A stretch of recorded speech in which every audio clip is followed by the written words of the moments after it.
अस्सलाम वालेकुम फ्रेंड्स, अल्लाहुम्मा सल्ली अला सय्यिदना मुहम्मद व अला आलि Muhammad. Hope you are doing well.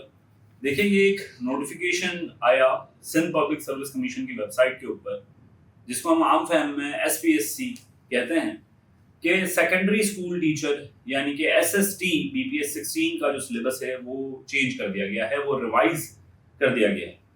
मैं हमेशा एक बात कहता हूं कि जब तक सोसाइटी के अंदर सजा और जजा का एलिमेंट नहीं होगा, आप लोग किसी भी खैर की उम्मीद नहीं रख सकते। अब जो पिछला सिलेबस था उसके अंदर कुछ ऑप्शंस दिए गए। पहले मेरी एक बात बड़े गौर से सुनिएगा कि इस वीडियो के अंदर मैं आपको इस सिलेबस को किस तरीके से तैयार करना है ये भी बता दूंगा, और मैं आप लोगों को ये बताऊंगा कि जो पिछली सिलेबस के अंदर हैं जो तहफ़्फ़ुज़ात थे वो क्या थे, जिससे आपका इंटेलेक्चुअल लेवल बढ़ेगा, आपको अवेयरनेस आएगी और आप इस काबिल होंगे कि जी अवेयरनेस की वजह से कि आप अपने हक के लिए बात कर सकें, उसको समझ सकें और उसके लिए उसको हासिल कर सकें। तो अवेयरनेस बहुत इंपॉर्टेंट है। तो इस वीडियो का हर एक पॉइंट टू द पॉइंट रखने की कोशिश में करूंगा। हर एक सेकंड इस वीडियो का बहुत अहम है, तो बड़े गौर से सुनिएगा ताकि आपके पास अवेयरनेस आ जाए कि एग्जाम कंडक्ट कैसे होते हैं। देखें, एमसीक्यू एग्जाम लिए इस वजह से जाते हैं क्योंकि रिटन एग्जाम्स के अंदर बड़ी एफर्ट्स लगती हैं, टीचर्स हायर करने पड़ते हैं और वो चेक करते हैं, तो बड़ा मसला आता है। तो इसका एक अल्टरनेटिव निकाला गया कि जी आप एमसीक्यू एग्जाम्स ले लें ताकि आप लोगों को कम वक्त में रिजल्ट ज्यादा मिल जाए और एवेल्यूएट ज्यादा कर लें। अब बात यहाँ पर आई, पहला सवाल कि जी 50 नंबर का हमारा एमसीक्यूज दिया जाता है। अब मेरी समझ से ये बालातर है। क्रिटिसिज्म ये भी बनता है कि 100 नंबर का क्यों नहीं। अब 50 नंबर एक अहल इंसान की काबिलियत को मैयर करने के लिए इनफ नहीं होते, ऐसा मुझे लगता है। किसी भी एक सब्जेक्ट को 10 एमसीक्यू के थ्रू आप जज नहीं कर सकते, पर हमारे जो एग्जाम लेने वाले हैं वो अपनी आसानी के लिए इसको 50 नंबर तक महदूद रखते हैं और एक एमसीक्यू के 2 नंबर रखते हैं, जिससे जो एक काबिल कैंडिडेट है हो सकता है उसको 10 एमसीक्यू में से एक तो नहीं पता हो और उसको बहुत ज्यादा इल्म हो सब्जेक्ट का, वो कासिर रहता है कोई भी स्पेसिफिक जॉब लेने के लिए। ये एक इंपॉर्टेंट बात है जो कि समझने वालों के लिए, गौर फिक्र करने वालों के लिए, जैसे कुरान पाक में भी है, गौर फिक्र करने वालों के लिए निजात है। तो जी ये गौर फिक्र करने वाली बात है। दूसरी जो एक बड़ी बाज़ाब्तगी देखी गई पहले एग्जाम के अंदर, पहले ओएमआर का आप चीज स्ट्रक्चर समझ लें कि एग्जाम होता कैसे है। आप लोगों को एक शीट दी जाती है जिसको हम आंसर शीट कहते हैं, उसके पीछे एक कार्बन कॉपी लगी होती है और फिर आपको जो ओएमआर शीट जिसको कहते हैं कि वो आप घर ले जाते हैं, चेक कर लेते हैं। होता यह है कि आपके पास आपका जो पेपर है वो मशीन के अंदर डाला जाता है।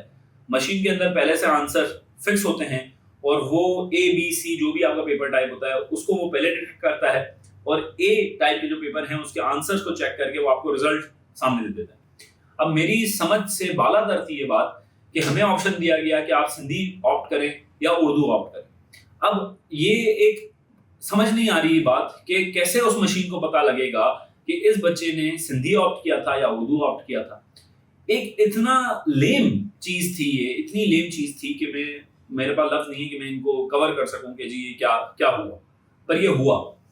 अब मसला ये आया जब उनसे पूछा गया कि जी ये क्या इसका हल होगा, तो अजीबोगरीब से जवाब मिले कि जी इसका ये पता पड़ेगा कि जी जिसके ज्यादा एमसीक्यू सिंधी के सही हैं वो मशीन ऑटोमेटिकली उसके अंदर कुछ ताकतें आ जाएंगी और वो डिटेक्ट कर लेगी कि ये सिंधी स्टूडेंट है। और कुछ स्टूडेंट ने अगर उर्दू का पोर्शन ज्यादा कर दिया है सेम सीक्वेंस में तो वो उसको डिटेक्ट कर लेगी। तो मेरी समझ से बाहर थी ये बात, पर ये जवाब मिले एसपीएससी की ऑफिशियल्स की तरफ से, तो अजीबोगरीब से सिचुएशन थी। इससे एक ही बात साबित होती है कि विदाउट प्रिपरेशन हम लोगों ने इतना बड़ा एग्जाम कंडक्ट किया जिसकी अगर मैं एग्जामिनेशन फीस 500 थी, अगर उसको मल्टीप्लाई करूं तो कैलकुलेटर एरर दे जाता है, कैलकुलेटर के ऊपर उसका आंसर नहीं आता, वो इतना बड़ा अमाउंट बनता है। उस अमाउंट का क्या हुआ, इसके ऊपर भी बड़े सवाल उठते हैं और इसके जवाब देने वाला कोई भी अभी तक सामने नहीं आया कि इसके जवाब दें। मैं सिर्फ और सिर्फ आप लोगों के सामने एक पिक्चर रख रहा हूं, मैं इसमें अपनी जाती राय देने से कासिर हूं कि जी ये चीज सही है या गलत है। जो हुआ वही मैं आप लोगों को अभी बता रहा हूं। अब नए सिलेबस के अंदर ये सारी चीजें जो शोर मचाया गया उसको देखते हुए नया सिलेबस आया है जिसके अंदर खौतर ख्वाह इजाफा कर दिया गया इंग्लिश पोर्शन के अंदर जनरल कैटेगरी वालों के लिए, और ऑप्शंस रखे गए बायोलॉजी और कंप्यूटर के लिए, साइंस कैटेगरी वालों के लिए। और एक और नया बात यहाँ पर आई कि जी सिंधी और उर्दू के अंदर भी ऑप्शन है और इस्लामियात और सिविक्स के अंदर भी ऑप्शन है। अब मुझे एक बात यहाँ पर क्लियर करनी पड़ेगी, अगर ऐसा हुआ कि जी सिंधी और उर्दू ऑप्ट करने के बाद नीचे वही गलती रिपीट हुई कि सेम सीक्वेंस के अंदर, आप मेरी बात समझने की कोशिश कीजिएगा, टेक्निकल बात है थोड़ी सी, कि Sindhi for suppose A S में टिक कर रहा हूं पर ऑप्शन में, और उर्दू से यू टिक कर रहा हूं, पर सीक्वेंस जो है वो 50 से 60 ही है दोनों का। तो इट्स नेक्स्ट टू इम्पॉसिबल कि वो मशीन डिटेक्ट कर पाए कि जी किसने सिंधी ऑप्ट किया था और किसने उर्दू ऑप्ट किया था।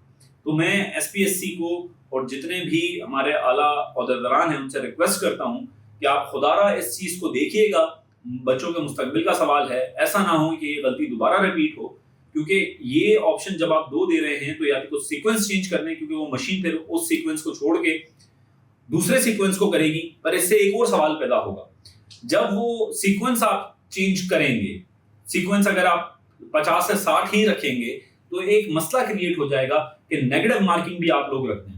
तो 50 से 60 जो स्टूडेंट छोड़ देगा तो हो सकता है उसके अंदर आपको ये मैकेनिज्म डालना पड़ेगा मशीन के अंदर कि वो नेगेटिव मार्किंग काउंट ना करे, उसके अंदर एक ऑप्शन मौजूद हो कि जी जिसने उर्दू ऑप्ट कर लिया है उसके सिंधी के जो एमसीक्यूज हैं उनको एग्जाम्प्ट करे और वहां से वो नेगेटिव मार्किंग के अंदर शुमार ना हो। पर जहां तक मेरी इंफॉर्मेशन है, एसी मशीन्स अभी तक मैं इसके ऊपर 100% श्योर नहीं हूं, पर मुझे लगता नहीं है कि ये मैकेनिज्म हो सकता है। तो ये एक अजीबो गरीब सा एग्जाम कंसिडर हो सकता है, इसके ऊपर शक व शुबात हैं। जब तक पहला पेपर नहीं आएगा ये क्लियर नहीं होगी बात कि इसका रिजल्ट या जो इसका पेपर पैटर्न है, इसको पेपर पैटर्न बनाने में बड़ा मुश्किल फेस करनी पड़ेगी एसपीएससी को कि इसका पेपर बनेगा कैसे। तो ये चैलेंज होगा, बहुत बड़ा चैलेंज होगा कि इसका पेपर एक ऑन मेरिट बने और जो इसकी चेकिंग हो वो भी ऑन मेरिट हो। आई होप मेरी बात आप समझ रहे हैं कि क्या मैं कहना चाह रहा हूं और क्या इसके अंदर बाज़ाब्तगियां हो सकती हैं जो कि पहले से कवर अप करनी पड़ेंगी। पहले से मैंने ये वीडियो इस वजह से बनाई क्योंकि मुझे ऐसा लगता है कि कुछ छोटी छोटी चीजें मिस हो जाती हैं। ये छोटी चीज नहीं है, बहुत बड़ी बड़ी चीजें मिस हो जाती हैं। तो ये भी एक बड़ी चीज मिस ना हो जाए और लोग सर्वाइव ना करें। तो ये वीडियो आप जरूर शेयर कीजिएगा, इसको लाइक कीजिएगा, कमेंट में सारे पढ़ता हूं, कमेंट कीजिएगा ताकि ये वीडियो पहुंचे और एक अच्छे और एक एजुकेटेड वे में हम अपनी रिक्वेस्ट एसपीएससी के सामने रखें कि जी देखें, हम आप पे दोबारा ट्रस्ट कर रहे हैं और प्लीज इस चीज को आप देखें और इस चीज को रिजॉल्व करें। ठीक हो गया। दूसरी चीज ये कि इसके अंदर अब तैयारी के ऊपर अगर मैं बात करता हूं तो एक और बड़ा मसला जो एसपीएससी को रिजॉल्व करना चाहिए था, नहीं किया, वो ये है कि बीसीएस और बीएससी यहां पर लिखा गया है in relevant subject with minimum 50% marks और equivalent from HEC recognised university है। दूसरा जनरल कैटेगरी के अंदर BA BCom in relevant subject with minimum 50% marks और equivalent from HEC recognised university. अब मेरी बात बड़े गौर से सुनिएगा। देखें, जो पाकिस्तान का निजाम है उसके अंदर 14 ईयर्स यानी कि आप फर्स्ट ईयर इंटर करते हैं, उसके बाद 2 साल की आप बीकॉम कर लेते हैं तो आपका वो बैचलर कंसीडर हो जाता है, वो बीकॉम कंसीडर हो जाती है और 75% स्टूडेंट्स इसी बिना पे अप्लाई किया। पर जिसने बीकॉम के बाद अपनी फील्ड चेंज कर ली या बीएससी के बाद वो एमकॉम में आ गया या सोशियोलॉजी में आ गया, वो स्टूडेंट क्या साइंस के डिग्री के लिए एलिजिबल होगा या जनरल के डिग्री के लिए? ये एक बड़ा सवालिया निशान इख्तियार कर जाता है, ये सवालिया निशान बना देता है कि इसका होगा क्या। अब फॉर सपोज जिसकी बीएससी के बाद 2 साल उसने जनरल कैटेगरी के सब्जेक्ट्स पढ़े हैं तो वो ऑब्वियसली वो ये बोलेगा कि जी मैं हायर जो स्टडीज हैं मेरी वो जनरल कैटेगरी की हैं, मैं ज्यादा पढ़ा लिखा जनरल कैटेगरी के अंदर हूं, तो आप मुझे ये तो रूम दें कि जो मैंने 2 साल पहले पढ़ा था वो मेरी समझ में नहीं आ रहा जब भी मैंने अपनी फील्ड चेंज की, तो इस वजह से आप मुझे जनरल कैटेगरी के अंदर रखें। पर ये भी एक सवालिया निशान यहाँ पर छोड़ दिया गया कि ये नहीं क्लियर किया गया कि जो लेटेस्ट डिग्री हो उसको कंसिडर किया जाएगा और उसके मुताबिक एग्जाम लिए जाएंगे। यहाँ पर आप ये समझ लें कि इसको, इस सिचुएशन को ऐसे समझ लें कि जिसने फर्स्ट ईयर इंटर के अंदर फॉर सपोज ले लिया इंजीनियरिंग, प्री इंजीनियरिंग ले लिया और बाद में जाके बीकॉम कर रहा है, अब 4 साल बाद एग्जाम्स आते हैं और हम उसको कहते हैं कि तुमने इंटरमीडिएट यानी कि जो प्री इंजीनियरिंग है उसका एग्जाम होगा, तो वो बच्चा लाजमी ये कहेगा कि सर मोहतरम मेरा तो अब एक्सपीरियंस बीकॉम का है, मेरा तो अभी एक्सपीरियंस जो है वो मैंने कॉमर्स साइड पढ़ा है, तो आप मुझसे कॉमर्स का एग्जाम लें जबकि ऑप्शन भी मौजूद है, तो आप लेटेस्ट डिग्री के थ्रू आप मुझे कॉमर्स के अंदर अप्लाई करने दें। अब वो करने दें या ना करने दें, वो एक अलग डिबेट है, पर यहाँ पर जो लिखा हुआ है उसके मुताबिक एक अजीबोगरीब से सिनेरियो यहाँ पर बन जाता है। तो अभी भी रिवाइज सिलेबस को अगर गो थ्रू सही से किया जाता तो ये सारी चीजें क्लियर हो सकती थी। आई डोंट नो ये क्यों नहीं हुई, पर ये होनी चाहिए और हम उनसे बड़े दिल से रिक्वेस्ट ही कर सकते हैं कि प्लीज आप लोग इन चीजों को देखा करें और इन चीजों को देख के पॉलिसी मेकिंग के ऊपर आया करें। कुछ प्लीज अच्छे पॉलिसी मेकर्स को साथ बिठाएं और उनसे पूछें कि जी जो दर्द रखते हो स्टूडेंट्स का, जो ये समझते हो कि जो स्टूडेंट्स की परेशानियां हैं, जो स्टूडेंट के सवालात हैं, वो किस तरीके से रिजॉल्व हो सकते हैं और किस तरीके से उनका हल निकाला जा सकता है। क्योंकि बहुत ब्लेम गेम हो चुका, बहुत चीजें हो चुकी, अब हमने आगे बढ़ना है, हमने उन चीजों को सही करना है। तो सही जब होंगी जब हम इन चीजों को देख के रिजॉल्व करेंगे। एक और चीज जो कि बहुत इंपॉर्टेंट है कि जी तैयारी कहाँ से करें और किस तरीके से अपनी स्टडी को एक जामा तैयारी के थ्रू हम स्पेसिफिक होके एग्जाम पास करें। तो देखें यहाँ पर जो चीज़ है वो एक खुश आयन चीज़ है कि जी यहाँ पर कंप्यूटर और बायोलॉजी को बाइफरकेट किया है। मैं ये रिक्वेस्ट करूंगा सबसे कि जी कंप्यूटर की आपने इन डेप्थ नहीं घुस जाना, बेसिक जो इंफॉर्मेशन है उसको देखें। 2-3 वेबसाइट्स मैंने अपने पिछली वाली रिकॉर्डेड लेक्चर्स में भी, जो इसी चैनल के ऊपर जो मेरे सब्सक्राइबर्स हैं वो जानते होंगे इस बात को, कि कुछ वेबसाइट्स मैंने बताई थी, उसके थ्रू भी आप तैयारी कर सकते हैं। और मैं एक और चीज़ सोच रहा हूँ कि रोज़ाना भी मैं इसके ऊपर वीडियोस बना रहा हूँ कि मैं एक इंग्लिश का, खास तौर पे इंग्लिश का, जैसे मैंने मैथ का एक बहुत खूबसूरत सा कोर्स आप लोगों की खिदमत में रखा था, ऐसे ही मैं इंग्लिश का एक कोर्स, क्योंकि मेरी अंग्रेजी काफ़ी अच्छी है, तो इंग्लिश का एक स्पेसिफिक कोर्स मैं आप लोगों के लिए बनाऊं और A to Z आप लोगों को लेके चलूं, तो जिसकी तकरीबन 10 से 15 वीडियोस बन चुकी हैं। वो 30 के करीब कुछ वीडियोस होंगी, हो सकता है कम हो, पर लेंथ उनकी ज़्यादा हो। पर मैं उसकी गारंटी दे सकता हूं कि अगर जो भी स्टूडेंट उस कोर्स को लेगा इंशाल्लाह ताला, वो बिल्कुल किसी भी एग्जाम्स के अंदर उसको इंग्लिश के अंदर परेशानी नहीं आएगी। ऐसे ही हम लोगों ने डिफरेंट एग्जाम्स का कोर्स ऑफर किया हुआ है, पर मुझे बजाते खुद ये बात बार बार कहना कि जी मैंने कोर्स ऑफर किया हुआ है, कोर्स लेने मुझे ज़्यादा पसंद नहीं है। इस वजह से मैं इसके ऊपर ज़्यादा फोकस भी नहीं करता, क्योंकि मुझे ऐसा लगता है कोर्स सेल करने से बेहतर है कि मैं पहले जो इश्यूज हैं स्टूडेंट्स के उनको रेक्टिफाई करवाऊँ, उनको सॉल्व करवाऊँ, और फिर जो कोर्सेज हैं या जो चीज़ें हैं कि उस्ताद का हक होता है कि वो जो उसकी मेहनत है उसको उसका अजर मिले।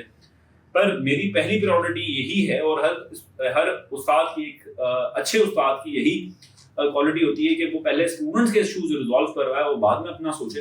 तो मेरी पहली प्रायोरिटी यही है कि आप लोगों के पहले इश्यूज रिजॉल्व हो जाएं और फिर हम कोर्सेज के ऊपर भी बात कर लेंगे। पर फिलहाल जो वेबसाइट्स मैंने प्रीवियस वीडियोस के अंदर बताई हुई हैं कि कुछ वेबसाइट्स हैं जो आपको इसी चैनल के ऊपर मिल जाएंगी। कुछ वीडियोस हैं जिसके अंदर मैंने 5 के करीब वेबसाइट बताई हैं। आप उधर से तैयारी कंटिन्यू रखें और इंशाल्लाह ताला इन कमिंग वीक्स मैं कोशिश करूंगा कि एक जामा कोर्स आप लोगों के लिए लेके आऊं और आप लोगों को उसके थ्रू आप लोग तैयारी करें। तब तक के लिए मुझे दुआओं में याद रखें, अपना बहुत ख्याल रखें, और ये जो आउटलाइन है आप लोगों के सामने, आप खुद पढ़े लिखे लोग हैं तो इसके हिसाब से आप लोग तैयारी करें। आज इजाज़त चाहूँगा, आज के लिए इतना ही। कोशिश करूँगा कि रोज़ाना वीडियोस बनाऊँ, आपकी सपोर्ट की ज़रूरत है। अपना ख्याल रखें, मुझे दुआओं में याद रखें। अल्लाह हाफ़िज़।